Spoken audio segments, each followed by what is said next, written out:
안녕하세요. 짜증낸 남자 짜랑입니다. 오늘의 부제목 전자발찌 살인범과 살인범이죠.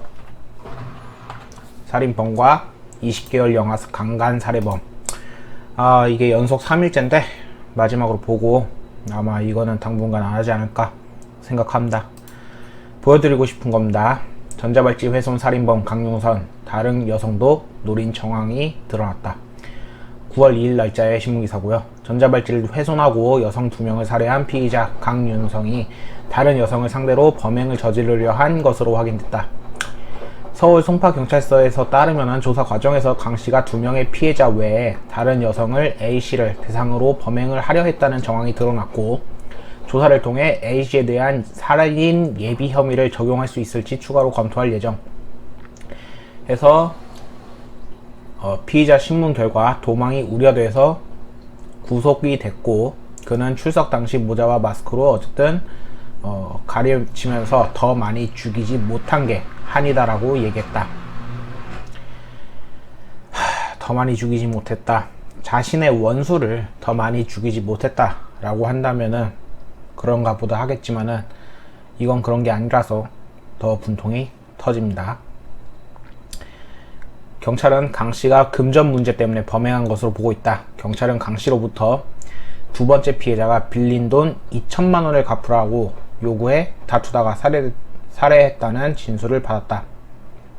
강씨가 첫 번째 살인을 한 뒤 서울 강남구의 한 매장에서 피해자의 신용카드로 휴대전화 4대를 구입해서 되판 사실도 확인했다. 그래서 피해자를 협박하기 위해 흉기를 구매한 정황이 드러났고, 어쨌든 경찰은 살인이 아닌 강도살인 혐의를 적용하는 방안을 검토 중이며, 살인은 무기징역 또는 5년 이상의 형벌이지만 강도살인은 무기징역 또는 10년 이상의 형을 받으면서 더욱더 강한 강도의 벌을 받게끔 하기 위해 강도살인을 지금 혐의를 지금 생각하고 있다는 거죠. 이런 건 차라리 나쁘지 않을 것 같습니다. 이렇게 해서 차라리 지금 민중의 시선이 모여 있을 때 좀 더 강한 처벌을 받게끔 해가지고, 솔직히 10년보단 무기징역이 낫죠. 죄를 또 풀어주자고요. 14범했던 범죄자를 해서, 어쨌든 서울경찰청은 동일 수법으로 2명을 연속 살해하는 잔인한 범죄를 사회를 불안하게 했다고 공개 사유를 밝혔다. 그래서 신상 공개가 이전은 되었습니다. 저는 항상 벌은 가장 세게 강력 처벌을 원하고 있었고, 현재 그나마 여기에서 나오는 결과론으론 경찰도 강력 처벌을 받을 수 있게끔 다른 혐의를 이렇게 씌우는 건데, 만약에 또 이자가 10년 이상의 형을 받게 돼가지고 또 한번 나오게 된다면 어떠한 상황이 발생할지 불보듯 뻔하기 때문에 부디 무기징역이 나왔으면 좋겠습니다. 다만 무조건 무기징역도 아니고 또는이라서 이 사람은 어쩌면 한 번 더 사회로 나올 수 있는 기회를 얻게 될지도 모릅니다. 두 번째입니다. 이건 8월 31일 날짜의 신문기사고요. 20개월 영아 강간 살해범 신상 공개 못하는 이유. 그래서 청원 글에 10만 명이 가까운 국민들이 동의를 해가지고 청원 글이 올라와가지고 거기에 10만 명이 동의를 했는데, 사기죄 등으로 복역한 뒤 최근 출소한 양모 씨는 지난 6월 15일 새벽 술에 취한 채 20개월 된 딸을 이불로 덮은 뒤 주먹으로 수십 차례 때리고 발로 수십 차례 질밟는 등 해가지고 요 양 씨는 결국 신상 공개를 하지 못합니다. 왜냐면은 양 씨의 기소 죄명은 아동 학대 살해와 성폭력 범죄의 처벌 등에서 관한 특례법 위반 등의 혐의라면서, 양 씨는 지금 재판을 받고 있는 피고인 신분이라 수사 단계에서 할 수 있는 신상 공개는 이미 지나갔다 라고 설명했다. 자, 계속 넘어가겠습니다. 경찰이 수사 단계에서 신상 공개 신청을 못하는 이유는 신상 공개가 딱 2가지 범죄에서만 가능하기 때문이다. 2가지의 경우는 특정 강력 범죄와 성범죄를 범했을 때다. 여기에 더해서 피의자가 죄를 범하였다고 믿을 만한 충분한 증거가 있어야 한다. 양 씨가 받는 아동학대살인죄는 최근 신설이 되었고 특정강력범죄처벌법에 아직 포함이 안 되어 있다. 그래서 어처구니 없게도 살인죄보다 더 강력 범죄인 아동학대살인죄는 신상공개 대상 범죄가 아니다. 때문에 이자는 신상공개가 되지 못합니다. 이어서 이는 법무부 혹은 국회의 직무유기다 라면서 또 다른 혐의가 13세 미만 미성년자 강간죄인데 신상공개 대상이 되는 성범죄다 라고 강조했다. 그래서 결국에 양 씨는 신상공개는 되지 않으며 신상공개 신청을 위해서는 성폭력 범죄를 범했다고 믿을 만한 증거가 있어야 되기 때문에 현재 못한다는 상황입니다. 마지막으로 처음에 언론에서 성폭행 범죄 가능성에 대해서 얘기했을 때 수사기관은 극도로 신중한 입장을 견지했고 또 양 씨가 수사 단계에서 철저하게 범행을 부인했다면서 정말 증거가 충분하지 못해서 신상 공개를 못했을까?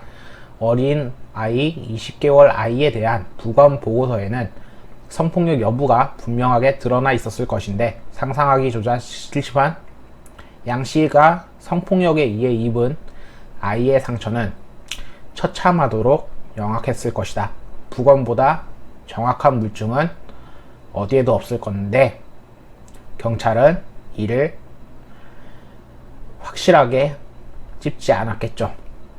그러면서 적어도 검찰이 기소하려는 죄명을 13세 미만 미성년자 강간죄로 마음만 먹었다면 그때라도 경찰의 신상 공개 여부에 대한 논의가 필요하다고 보인다라면서 양 씨에 대한 무기징역 등의 중형 선고가 예상되므로 앞으로 양 씨의 얼굴과 이름은 알기 어렵게 됐다 라고 이야기했다.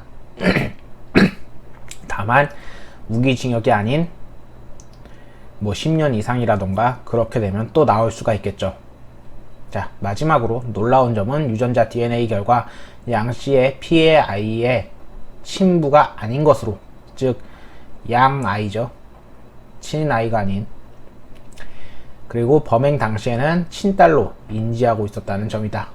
정 씨는 양 씨로부터 폭행 협박에 시달리며 극도의 공포감을 느낀 것으로 알려져 있으며 양 씨가 딸을 성폭행하려 할 때도 지시에 따라서 현장이 아닌 곳에 있었던 것으로 조사됐다. 예, 첫 번째는 그나마 경찰이 강도 살인으로 해가지고 무기징역 또는 10년 이상의 형을 받게끔 해가지고 더욱더 강력 처벌을 위해 힘써준 거에 비해서 다음 내용은 증거가 있을 수 있겠지만 정확한 물적 증거가 없기 때문에 경찰은 결국에 범죄자를 신상 공개를 못했습니다. 물론 이 범죄가 꽤나 안 좋은 질이 나쁜 범죄이기 때문에 제대로 된 판사라면, 제대로 된 판사님이라면 분명히 무기징역은 줄 거라고 생각을 합니다.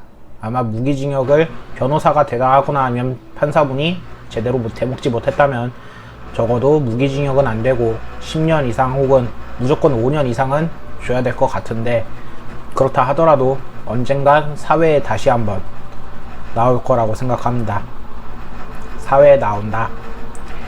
이 양 씨가 누군진 모르지만 사회에 다시 나온다면은 또 어떠한 일이 벌어질지 생각만 해봐도 누군간 반드시 죽겠구나 생각할 여지가 생겨납니다. 법은 바꿀 수 있고 바뀌어야 되는 것들이 산더미입니다. 근데 법을 바꿔줘야 되는 국회의원들이 혹은 그 윗대가리들이 전혀 자신들을 위해서만 사용하고 사회를 위해 사용하지 않으며 이 법무부 혹은 국회의 직무유기가 되는 이러한 단어가 이러한 문장이 나와야 될 정도로 사회가 느려 터져가지고 법이 바뀌지 않아 가해자를 지켜주는 법이 되고 있습니다. 항상 피해자들만 고통받고 가해자들은 전혀 벌을 거의 안 받다시피 합니다. 한국 사회가 이렇습니다. 현재 정부뿐만 아니라 다른 어떠한 정부라도 이런 건 지금 바꿔줘야 되는데 아마 힘들겠죠. 지금 어쨌든 요 두 사건만 봐도 한국 사회를 조금이나마 다시금 깨달을 수 있게 되었습니다. 오늘은 여기까지 하겠습니다. 짜남이었습니다. 감사합니다.